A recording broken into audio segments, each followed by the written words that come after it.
இது மகிமை நேரம். நம்முடைய கர்த்தரும் இரட்சகருமாகிய இயேசு கிறிஸ்துவின் ஈடு இணையற்ற நாமத்தினாலே மகிமை ஜீவி நேயர்களை வாழ்த்துகிறேன். இந்த மகிமை நேரம் நிகழ்ச்சியின் மூலமாக தேவனுடைய வசனங்களை தியானிப்பதிலே நான் மகிழ்ச்சி அடைகிறேன். இந்த நாளிலும் நாம் தியானிக்கும்படியாக கர்த்தர் பெரிய காரியங்களை செய்கிறார் என்பதை குறித்து நாம் தியானிக்க இருக்கிறோம். அந்த வேதத்திலே அநேக இடங்களிலே நாம் பார்த்திருக்கிறோம் அவருடைய அதிசயங்கள், அற்புதங்கள். அவர் பெரிய காரியங்களை செய்கிறவர், அவர் பெரியவர், அதனால அவர் பெரிய காரியங்களை செய்கிறார் என்பதை நாம் வாசித்திருக்கிறோம், நாம் அறிந்திருக்கிறோம். நம்முடைய பூர்வ நாட்களிலும் நம்முடைய ராஜாக்களுடைய காலங்களிலும் புதிய ஏற்பாட்டின் காலங்களிலும் அவர் பெரிய காரியங்களை, அற்புதங்களை, பெரிய காரியங்கள் என்று சொல்லும் பொழுது மனிதனால் செய்யக்கூடாத அல்லது மனிதனால் எண்ணிக்கூட பார்க்க முடியாத, கற்பனைக்கு எட்டாத, இயற்கைக்கு அப்பாற்பட்ட காரியங்களை கர்த்தர் செய்திருக்கிறார். இயேசு கிறிஸ்து பிறப்பே ஒரு பெரிய அதிசயம் என்றுதான் நாம் பார்க்கிறோம். மரியாள் அதை காபிரியேல் தூதர் மூலமாக கேட்கும் பொழுது இது எப்படி ஆகும் என்று சொல்கிறார். மனிதனால் இதை எண்ணிக்கூட பார்க்க முடியாது, இப்படி உன் கற்பத்திலே ஒரு இயேசு பிறப்பார் என்று சொல்லும் பொழுது இது எப்படி ஆகும் என்று கேட்கிறார். அதே மாதிரி அநேக காரியங்கள், மனுஷரால் எண்ணிக்கூட முடியாத காரியங்களை தேவன் செய்திருக்கிறார் என்பதை நாம் பார்க்கிறோம். நம்முடைய வாழ்க்கையிலும் நாம் பெரிய காரியங்களை தேவனிடத்திலிருந்து நாம் எதிர்பார்க்கிறோம். இன்றைக்கும் அவரை நம்புகிற பிள்ளைகளுக்கு, அவர் காத்திருக்கிற பிள்ளைகளுக்கு, அவரை நோக்கி கூப்பிடுகிற பிள்ளைகளுக்கு பெரிய காரியங்களை அவர் செய்கிறார். வேதத்திலே நாம் பார்க்கும் பொழுது மோசேயை குறித்து நாம் வாசித்திருக்கிறோம். அவருடைய காலத்தில் அநேக பெரிய காரியங்களையும் அதிசயங்களையும் தேவன் செய்திருக்கிறார். மோசே பிறக்கும் பொழுது அவர் 40 வருடம் அந்த பார்வோனுடைய அரண்மனையிலே அவர் இருந்தார் என்று நாம் பார்க்கிறோம். அந்த அரண்மனையிலே அவன் தான் எபிரேயன் என்று அறிந்திருந்தும் அந்த எகிப்தியருடைய சகல கலைகளிலும் அவன் வல்லவனாய் இருந்தான், எல்லா கலைகளையும் கற்றி தேர்ந்தவனாய் இருந்தான். ஆனாலும் அவனுடைய உள்ளத்திலே தான் ஒரு எபிரேயன், நம்முடைய ஜனங்கள் இந்த எகிப்தியர்களிடத்திலே அடிமைகளாக இருக்கிறார்களே என்று அவன் அறிந்திருந்தபடியினால் அவன் என்ன செய்கிறான், அவருடைய 40வது வயதில் ஒரு எபிரேயரை காப்பாற்றும்படியாக ஒரு எகிப்தியனை அடித்து விடுகிறான். அது நிமித்தமாக அவன் பயந்து தன்னை கொலை செய்து விடுவார்கள் என்று பயந்து அவன் வனாந்தரத்திற்கு மீதியானவருடைய தேசத்திலே ஓடி போனான் என்று நாம் பார்க்கிறோம். பிரியமானவர்களே, அவன் அப்படி ஒரு கலைகளை கற்றிருந்த பொழுதும் அவனை குறித்து அவர் தேவன் முன் அறிந்திருந்தபடியினால் அவன் மூலமாக பெரிய காரியங்களை செய்ய வேண்டும் என்று அவர் அறிந்திருந்தபடியினால் அந்த வனாந்தர வாழ்க்கை அவருக்கு அனுமதித்து அந்த 40 வருடம் கழித்து அவனை சந்தித்தார் என்று முட்செடியின் நடுவிலே மோசேயை சந்தித்து அவன் மூலமாக அந்த இஸ்ரவேல் ஜனங்களை மீட்கும்படியாக ஒரு திட்டத்தை அவர் செயல்படுத்தினார் என்று பார்க்கிறோம். யாத்திராகம புஸ்தகத்திலே வாசிக்கும் பொழுது அநேக பெரிய காரியங்கள், அதிசயங்களை, அற்புதங்களையும் நாம் பார்க்க முடியும். யாத்திராகம 34ஆம் அதிகாரம் 10ஆம் வசனம், இதோ நான் ஒரு உடன்படிக்கை பண்ணுகிறேன், பூமி எங்கும் எந்த ஜாதிகளிடத்திலும் செய்யப்படாத அதிசயங்களை உன் ஜனங்கள் எல்லாருக்கும் முன்பாகவும் செய்வேன். உன்னோடே கூட இருக்கிற ஜனங்கள் எல்லாரும் கர்த்தருடைய செய்கையை காண்பார்கள். உன்னோடே கூட இருந்து நான் செய்யும் காரியம் பயங்கரமா இருக்கும். இந்த வசனம் மோசேவோடு கர்த்தர் சொன்ன வசனம்.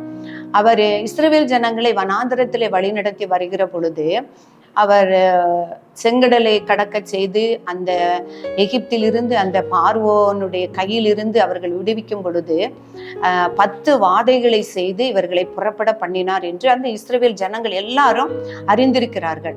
ஆனாலும் அவர் கற்பனைகளை வாங்க அவர் சீனாய் மலையில இருந்து வரும் பொழுது அந்த 40 நாட்கள் ஆன பொழுது என் மோசேக்கு என்ன ஆயிற்றோ என்று சொல்லி அந்த இஸ்ரவேல் ஜனங்கள் ஒரு கன்றுக்குட்டியை செய்து அதை ஆராதிக்க தொடங்கினார்கள்.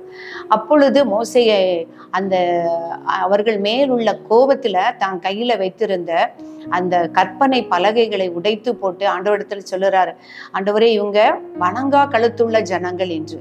ஆனா மோசேயோடு அவர் செய்யக்கூடிய காரியங்களை கர்த்தர் முன்னமே திட்டமிட்டிருக்கிறார். அவரை அந்த எகிப்து தேசத்தில் இருந்து புறப்பட பண்ணும் பொழுது நாம் ஒரு காரியத்திற்காக ஒரு இடத்துல நாம் பிரயாணப்படும் பொழுது பல திட்டங்களை நாம் வகுக்கிறோம். எத்தனை நாள் நாம் தங்க போகிறோம், எந்தெந்த இடங்களுக்கு செல்ல போகிறோம், எப்படி செல்ல போகிறோம், உணவுக்கு என்ன ஆயத்தம், யாரை நாம் சந்திக்க போகிறோம் என்றெல்லாம் நாம் திட்டமிடுகிறோம். ஆனால் மோசே இத்தனை ஜனங்கள் 6 லட்சம் புருஷர்கள் என்று சொல்லப்பட்டிருக்கிறது. இத்தனை ஜனங்களை எகிப்து தேசத்திலிருந்து புறப்பட பண்ணும் பொழுதும் கர்த்தர் நடத்துவார் என்கிற நம்பிக்கையில் அவன் புறப்பட்டு வந்தான். இன்று என்ன நடக்கும், நாளை என்ன நடக்கும், எப்படி இவர்களை நாம் அழைத்து செல்ல போகிறோம், எப்படி விடுதலையாக்க போகிறோம், எந்த வழியாக போகிறோம் என்றெல்லாம் அவன் யோசிக்கவில்லை, அவன் தேவனிடத்துல கேட்கவும் இல்லை.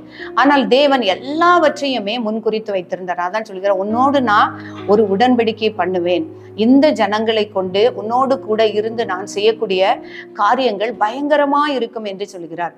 பெரிய காரியங்களை அந்த ஜனங்கள் காணும்படியாக செய்தார். அவை சுற்றி இருக்கிற ஜனங்களும் பார்க்கும்படியாக செய்தார். பிரியமானவர்களே, நாமும் நம்முடைய வாழ்க்கையில் நிலைக்கலாம். சில சூழ்நிலைகளில் இது என்ன நடக்குமோ, இந்த காரியம் எப்படி முடியுமோ என்று நாம் திகைத்து போய் இருக்கலாம். அது நம்முடைய கற்பனைக்கு எட்டாத காரியமாக இருக்கலாம். அதற்கான தீர்வை நாம் அறிய முடியாததா கூட இருக்கலாம். ஆனா கர்த்தர் சொல்கிறார், நான் உன்னோடு கூட இருந்து செய்யக்கூடிய காரியங்கள் பயங்கரமா இருக்கிறோம். பெரியமானவர்களை, சர்வ வல்ல தேவன் நம்மோடு கூட இருக்கிறார். நாம் என்ன செய்ய வேண்டுமா, அவரை நோக்கி நாம் என்ன செய்ய வேண்டும், முறையிட வேண்டும். அந்த இஸ்ரவேல் ஜனங்கள் அந்த சூழ்நிலையிலே அவர் கர்த்தரை நோக்கி முறையிடுகிறான். ஆண்டவரே, அந்த செங்கடலை கடக்கும் போது கூட 10 வாதைகளை கடந்து அவர்கள் எகிப்து தேசத்தை விட்டு புறப்பட்ட கொஞ்ச நேரத்திலே அவர்களுக்கு முன்பாக செங்கடல் காணப்படுகிறது. பின்னாலே பார்த்தால் பார்வோனுடைய சேனைகள் மிகவும் கலங்கி போகிறார்கள், மிகவும் முறுமுறுக்கிறார்கள், மோசேக்கு எதிராக முறுமுறுக்கிறார்கள். இந்த வனாந்தரத்தில், அதாவது எகிப்திலே பிரேத குழிகள் இல்லை என்று இந்த இடத்துல எங்களை அழித்து போட வந்தீரோ அப்படின்னு.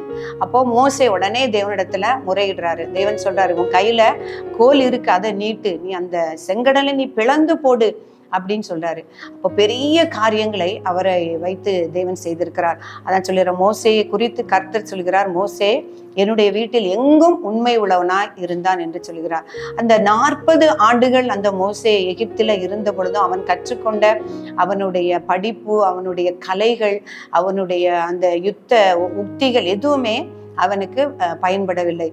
மோசேயை கர்த்தர் தெரிந்தெடுத்த பொழுது சொல்லப்பட்டிருக்கிறது, அவன் சொல்றான், நான் திக்குவாயும் மந்தனாவுமா இருக்கிறேன் என்று. ஆனால் அவன் உண்மையிலேயே என்னவா இருந்தான், வாக்கிலும் செயலிலும் வல்லவனா இருந்தான் என்று எழுதியிருக்கிறது.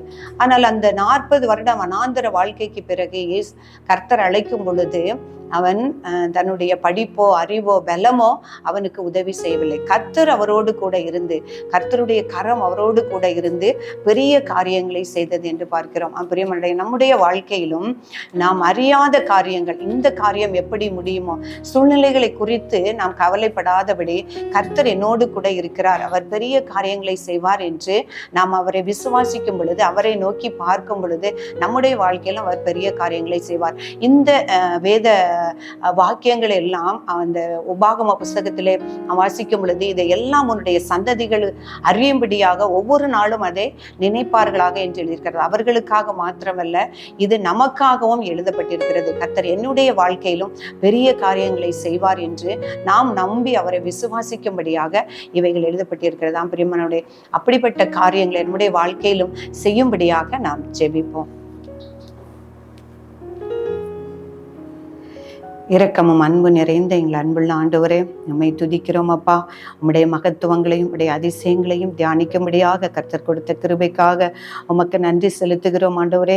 இதை உம்முடைய சந்ததிகளாக நீங்கள் நினைத்தருளுங்கள் என்று உம்முடைய நெற்றிகளில் எழுதப்பட கடவுது என்று நீங்கள் சொன்னது போல இன்றைக்கும் ஆண்டவரே, எத்தனையோ ஆண்டுகளுக்கு முன்பாக நீர் செய்த பெரிய காரியங்களை, அற்புதங்களை நாங்கள் நினைத்து உம்முடைய நாமத்தை நாங்கள் மகிமைப்படுத்துகிறோம் ஆண்டவரே. சர்வவல்ல தேவன் சகலத்தையும் செய்ய வல்லவர் என்று நாங்கள் விசுவாசித்து ஆண்டவரை இன்னும் அப்பா உம்முடைய கையிலிருந்து பெரிய காரியங்களை எதிர்பார்க்கும்படியாக, உமக்காக நாங்கள் பெரிய காரியங்களை செய்யும்படியாக எங்கள் ஒவ்வொருவருக்கும் நீர் அனுக்கிரகம் பண்ணும்படியாய் நாங்கள் ஜெபிக்கிறோம். எங்களை தாழ்த்தி அர்ப்பணிக்கிறோம். இயேசு கிறிஸ்துவின் நாமத்திலே ஜெபிக்கிறோம் பிதாவே.